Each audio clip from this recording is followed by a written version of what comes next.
আত্মন্যেব চ সন্তুষ্টস্য কার্যং ন বিদ্যতে নৈব তস্য কৃততান্ন না কৃতেহেন কশ্চন ন শাস্য সর্বভূতেষু কর্চিতদর্থপাশ্রয় তস্মাদস্যত সততং কার্যং কর্ম সমাচর অশক্তু হেচরং কর্মপামং প্রতি পুরুষ।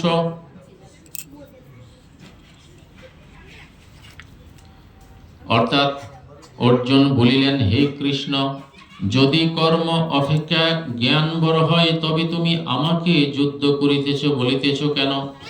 তোমার দুই প্রকার কথায় আমার মন মোহিত হইতেছে। যে পথে আমার মঙ্গল হইবে সেই পথটি আমাকে বলো। শ্রীকৃষ্ণ বলিলেন, হে অর্জুন, জ্ঞানীদের জ্ঞান ও কর্মীদের কর্ম, এই দুই প্রকার নিষ্ঠার কথা তোমাকে পূর্বে বলিয়াছি।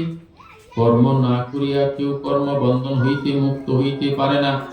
কর্ম ত্যাগ করিলে সিদ্ধি লাভ হয় না। কর্ম না করিয়া কেহ ক্ষণকাল থাকিতে পারে না। যে প্রকৃতির প্রভাবে কাজ করিতে বাধ্য হয়, যে ব্যক্তি ইন্দ্রিয় সংযত রাখিয়াও বিষয়ের চিন্তা করে, সে ব্যক্তি মূর্খ। সকলে আমাকে মিথ্যাচারী বলিয়া থাকে। হে অর্জুন, যে ব্যক্তি ইন্দ্রিয় সংযত অথচ যিনি ফলাকাঙ্ক্ষী নহেন, সেই কর্মযোগী প্রশংসার পাত্র। সর্বদা কর্ম করিবে, শরীর রক্ষার জন্য কর্ম করা প্রয়োজন। অর্জুন, হে অর্জুন, আসক্তি ত্যাগ করিয়া ভগবানের প্রীতির জন্য কর্ম করো, নতুবা বন্ধন ঘটিবে। ব্রহ্মা প্রজা সৃষ্টি করিয়া বলিলেন, তোমরা সর্বদা যজ্ঞ করিও। সর্বদা যজ্ঞ করিলে ইষ্ট লাভ হইবে। যজ্ঞ দ্বারা দেবগণকে সন্তুষ্ট করো, তাহাতে ইষ্ট লাভ হইবে। দেবগণের পূজা করিলে দেবগণ ইষ্ট দান করিয়া থাকেন। যে দেবগণের পূজা করে না সে চোরের তুল্য।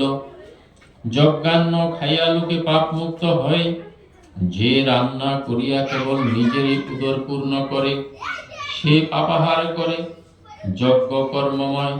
যজ্ঞ হইতে মেঘ, মেঘ হইতে অন্ন উৎপন্ন, অন্ন হইতে জীবের জন্ম হয়। কর্ম দেবাশ্রিত ব্রহ্ম হইতে বেদের সৃষ্টি। সর্বব্যাপী ব্রহ্ম যজ্ঞে প্রতিষ্ঠিত থাকেন। যে ব্যক্তি কর্মের অনুষ্ঠান করে না, সে পাপী ও ইন্দ্রিয়াসক্ত, তাহার জীবন বৃথা। যে ব্যক্তি আত্মাতে সন্তুষ্ট থাকে, তাহার কর্তব্য বলিয়া কিছু থাকে না। সেই ব্যক্তির কর্মে বা অকর্মে পাপ পুণ্য কিছুই হয় না। সেই ব্যক্তি সিদ্ধি লাভের জন্য অন্যের আশ্রয় নিতে চায়। ইষ্টপ্রাণ সুধী ভক্ত সজ্জন, আমি এতক্ষণ ধরে সংস্কৃত এবং বাংলা অনুবাদ পাঠ করলাম, তারপরে আমি কিছুক্ষণ আলোচনা করার চেষ্টা করছি। ভগবান শ্রীকৃষ্ণ অর্জুনকে বুঝাইতে গিয়ে